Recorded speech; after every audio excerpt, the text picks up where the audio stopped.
Hello aspirants, రైల్వేలో job ఈజీగా ఎలా తెచ్చుకోవాలి, దానికి షార్ట్ కట్ ఏంటి అనేది చెప్తాను. జనరల్గా చాలా సంవత్సరాలు ప్రిపేర్ అయిపోయి కోచింగ్ సెంటర్లో ఉండటం కన్నా ఇది బెస్ట్ వే అనమాట, షార్ట్ కట్ అనమాట. అదేం తెలుసుకుందాం. జనరల్గా రైల్వేలో లెవెల్స్ ఉంటాయి అనమాట జాబ్స్కి. లెవెల్ 1, 2, 3, 4, 5, 6, 7 లెవెల్స్ ఉంటాయి. ఈ అన్ని లెవెల్స్కి ఎగ్జామ్ కండక్ట్ చేసేది ఎవరంటే రైల్వే బోర్డు వాళ్ళే కండక్ట్ చేస్తారు. దీనిపైన లెవెల్స్ ఉంటాయి కదా, దానికేంటి ప్రమోషన్ ద్వారానే వెళ్తారు. లెవెల్ 8, లెవెల్ 9, లెవెల్ 10కి ప్రమోషన్ ద్వారానే వెళ్తారు. లేదంటే టాప్ పోస్టులు ఉంటాయి కదా, యూపీఎస్సీ అని మనకి ఐఏఎస్ ఐపీఎస్ వాళ్ళు ఉంటారు కదా, ఫస్ట్ 100-200 ర్యాంక్స్ వాళ్ళు ఫిల్ అయిపోతారు. తర్వాత ర్యాంక్స్లో టాప్ వచ్చిన వాళ్ళు రైల్వే ఎవరైనా సెలెక్ట్ చేసుకుంటే వాళ్ళు ఈ జాబ్స్ వస్తాయి. అంటే డిఆర్ఎం జాబ్స్, అలా జాబ్స్ అన్నీ వాళ్ళకు వస్తాయి. మనకి అవన్నీ అనవసరం. ఇక్కడ కావాల్సింది ఏంటంటే రైల్వేలో జాబ్ అనేది సులువుగా ఎలా తెచ్చుకోవాలంటే, ఇక్కడ ఈ లెవెల్స్ అన్నీ ఉన్నాయి కదా, ఈ లెవెల్ అన్నిట్లో లెవెల్ 1 జాబ్ అనేది మనం ఈజీగా తెచ్చుకోవచ్చు. సపోజ్ ఈ లెవెల్లో ఏ జాబ్స్ ఏమేమి ఉంటాయో ఒకసారి తెలుసుకుందాం. లెవెల్ 7 వచ్చేసరికి రీసెంట్గా నిన్న ఒక నోటీస్ వచ్చింది కదా, జూనియర్ ఇంజనీర్స్, అది లెవెల్ 7 జాబు. లెవెల్ 6 జాబ్ ఏదంటే station master job, level 6. Level 5 ఏదంటే మనం ట్రైన్ వెనకాల ఒక ఆయన నుంచి జెండాలు ఊపుతూ ఉంటాడు కదా, గూడ్స్ గార్డ్ వచ్చేసరికి లెవెల్ 5 అనమాట. లెవెల్ 3 ఏదంటే సూపర్వైజర్స్, లోపల క్లర్క్స్ ఉంటారు కదా, ఆ జాబ్స్ కొంచెం సీనియారిటీ. కొంచెం జూనియర్స్ వచ్చేసరికి వాళ్ళు టికెట్ క్లర్క్, ఆ జాబులన్నీ లెవెల్ 3.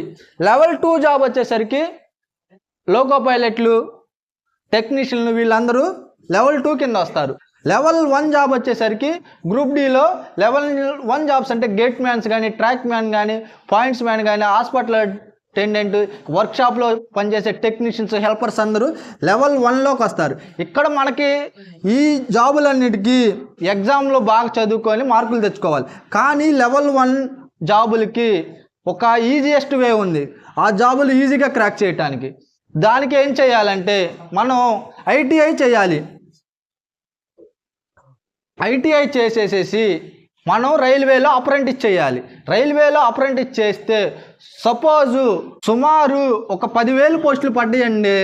గ్రూప్ డి లెవెల్ 1లో 10,000 పోస్టులు పడితే 2,000 జాబ్స్ ఎవరికంటే అచ్చంగా ఐటీఐలో అప్రెంటిస్ చేసిన వాళ్ళకే ఎలిజిబుల్.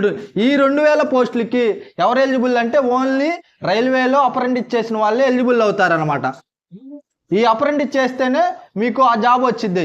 అప్రెంటిస్ చేయని వాళ్ళకి సంబంధం లేదు, అప్రెంటిస్ చేయాలి. అప్రెంటిస్ కూడా రైల్వేలోనూ చేయాలి, ఆర్టీసీలోను, డిఆర్డిఓలోను, ఇస్రోలోను, ఇలాంటి ఏం కాదు. రైల్వేలో అప్రెంటిస్ చేస్తేనే మీకు జాబ్ వచ్చింది అనమాట. అసలు రైల్వేలో అప్రెంటిస్ చేయడానికి ఏం క్వాలిఫికేషన్ ఉండాలి? 10th క్లాస్ పాస్ అయిపోయి ఐటీఐ చేసి ఏజ్ వచ్చేసరికి మ్యాక్సిమం ఏజ్ ఒక ఓసీ అభ్యర్థి 24 సంవత్సరాల వరకు రైల్వేలో అప్రెంటిస్ చేసుకోవచ్చు. బీసీ అభ్యర్థి 27 సంవత్సరాల వరకు చేసుకోవచ్చు. ఎస్సీ ఎస్టీ వాళ్ళు 29 సంవత్సరాల వరకు చేసుకోవచ్చు. కానీ అప్రెంటిస్ చేయడానికి మినిమం ఎన్ని మార్కులు రావాలంటే 10thలో 300 మార్కులు ఖచ్చితంగా రావాలి. ఇప్పుడున్న పొజిషన్కి 300 మార్కులు వస్తేనే మీరు అప్లై చేయడానికి పనికొస్తారు. అంటే 50% మార్కులు రావాలి. ఈ అన్ని క్వాలిఫై అయ్యారంటే మీరు అప్లై చేయడానికి అర్హులు అనమాట. అప్రెంటిస్ ఎలాగంటే మీరు ఆన్లైన్లో ఇక్కడ 16-17 జోన్లు ఉన్నాయి, ఆ జోన్లలో మీరు అప్లై చేసుకోవచ్చు. అప్లై చేసి 1 year పాటు కష్టపడటం ఏమీ లేదు. అప్రెంటిస్ చేసినందుకు వర్క్షాప్ బట్టి, లొకేషన్ బట్టి మీకు మినిమం 8,000-9,000 శాలరీ కార్డు ఉంటుంది. ఆ 1 year కష్టపడినాక మీ దగ్గర సర్టిఫికెట్ అయితే ఉంటుంది అనమాట. ఆ సర్టిఫికెట్ వచ్చిందంటే మీకు తర్వాత ఎప్పుడైతే లెవెల్ 1 జాబ్స్ పడ్డాయో అప్పుడు మీకు కోటా వచ్చింది. చెప్పే కదా, 10,000 పోస్టులు పడితే 20,000 పోస్టులకి మీరే ఎలిజిబుల్ అవుతారనమాట. లాస్ట్ 2 గ్రూప్ డి నోటిఫికేషన్లు ఎప్పుడు ఇటువరకు 2014 వరకు ఏమైనా డైరెక్ట్గా జిఎం కోటా అని ఉండేది. జిఎం కోటాలు డైరెక్ట్గా అప్రెంటిస్ చేస్తే జాబ్ ఇచ్చేసేవాళ్ళు. 18-19లో ఏం జరిగిందంటే 18లో 30 మార్క్స్ వచ్చి మినిమం రన్నింగ్ వెయిట్ మోసేది క్వాలిఫై అయితే ఇచ్చారనమాట. ఆ టైంలో కూడా ఎక్కువ మందికి మినిమం 30 మార్కులు కూడా రాక చాలా మందికి ఉద్యోగాలు కూడా రాలేదు. 30 మార్కులు తర్వాత ఈ రైల్వేలో అప్రెంటిస్ చేసిన వాళ్ళందరూ నార్త్లో గొడవ చేస్తే వాళ్ళు తర్వాత ఏం చేశారంటే వీళ్ళకి అప్రెంటిస్ చేసిన వచ్చిన మార్కుల్లో 1/3 మార్కులు కలపడం మొదలుపెట్టారు. మీరు రైల్వేలో జాబు రావడం కోసం ఏం చేశారంటే అప్రెంటిస్ చేసినప్పుడు మీకు పర్సెంటేజ్ వచ్చింది కదా ఆ 1 ఇయర్. సపోజ్ మీకు ఒక 80 మార్కులు వచ్చినాయి అనుకోండి అప్రెంటిస్ చేసినప్పుడు, చివరికి ఎగ్జామ్ పెడతారు. ఇప్పుడు ఎగ్జామ్ కూడా లేదంటున్నాడు అప్రెంటిస్కి. ఇప్పుడు అప్రెంటిస్ చేసినప్పుడు 81% వచ్చిందంటే దాన్ని 1/3 చేశాడు అనమాట. 1/3 అంటే 27 మార్కులు మీకు అప్రెంటిస్ చేసినందుకు కలిపేవాళ్ళు. మీకు నార్మల్గా ఎగ్జామ్లో ఒక 3 మార్కులు వస్తే 30 మార్కులు వచ్చినట్టు. ఈ 30 మార్కులు వస్తే మీకు జాబ్ వచ్చేసినట్లే. వెయిటేజ్ ఉంది కాబట్టి ఏ నోటిఫికేషన్ పని లెవెల్ 1 దాంట్లో 20% కోటా అప్రెంటిస్ చేసిన వాళ్ళకి. అప్రెంటిస్ చేసిన వాళ్ళని ఏమంటారంటే CCA అంటారు. ఇప్పుడు నార్మల్ అభ్యర్థులకి ఏముండిద్ది, రన్నింగ్ ఉండిద్ది. 1 కిలోమీటర్ 4 నిమిషాల్లో పరిగెత్తాలి. మళ్ళీ 35 కేజీల వెయిట్ని మోయాలన్నమాట 100 మీటర్లు 2 నిమిషాల్లో. కానీ 2019 నోటిఫికేషన్లో ఏం చేశారు, రన్నింగ్ తీసేసేసి 1/3 స్కోర్ కూడా కలిపారనమాట. ఎవరికి, అప్రెంటిస్ చేసిన వాళ్ళకి. 2018లో రన్నింగ్ వెయిట్ ఉన్నా కానీ చాలామంది గొడవలు చేయటం వల్ల 2019 రిక్రూట్మెంట్లో మార్చేశారన్నమాట. ఇప్పుడు మీకు చేయాల్సిందల్లా ఏంటంటే ఒక 1 ఇయర్ మీరు కష్టపడండి, సర్టిఫికేట్ వచ్చింది.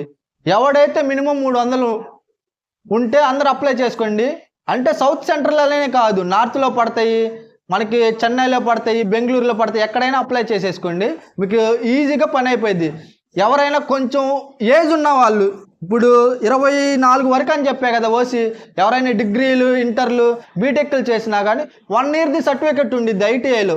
వెల్డర్ కానీ డీజిల్ మెకానిక్ అది చేసేసుకుంటే 22-23 సంవత్సరాలకు అయిపోయింది. ఒక 1 ఇయర్ అప్రెంటిస్ చేసేసుకోండి.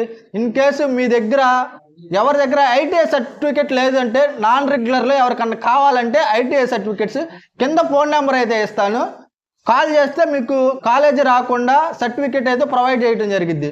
వెల్డర్ కానీ డీజిల్ మెకానిక్ కానీ ఏజ్ ఉన్న వాళ్ళకి ఐటీఐ చేసుకుంటే మీకు ఫెసిలిటీ అయితే ఉంది. అదే ఒక లెవెల్ 1 జాబు మామూలుగా రావాలంటే ఏ క్యాస్ట్ మినిమం ఎస్టీకైనా ఒక 50-60 మార్కులు రావాలి.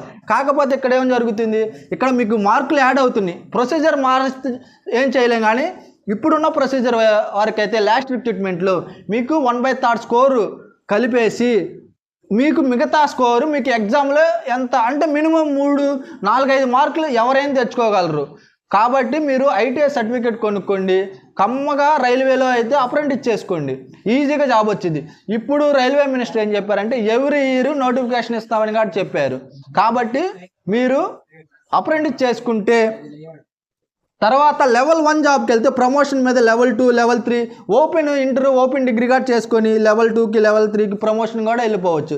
ఐటీ చేసుకుంటే ఇంత బెనిఫిట్ ఉంది. ఖచ్చితంగా అప్రెంటిస్ అయితే చేసుకోండి. ఇంకా దీనికి ఏమైనా మీకు సందేహాలు, డౌట్స్ ఏమైనా ఉంటే కింద కామెంట్ సెక్షన్లో చేయండి. ఈ వీడియో మీకు ఉపయోగపడితే సబ్స్క్రైబ్ చేసుకోండి.